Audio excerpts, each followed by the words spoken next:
Paano mag-transfer ng funds galing sa GCash wallet papunta po sa MySave app by BPI. So ayan po, naka-open na po ang ating GCash dashboard. I-click lang natin itong GSave.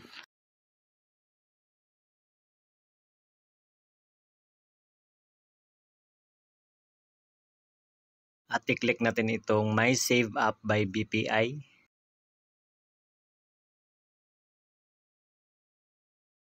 At i-click lang natin itong Got It. And then i-click po natin itong Deposit.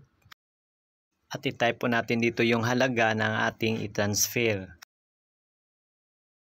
And then click natin itong Next. At i-click natin itong Pay PHP and the amount. So ayan na po, successfully sent to BPI MySave app. So ganun lang po guys, please subscribe my YouTube channel for more tutorial videos. Thank you.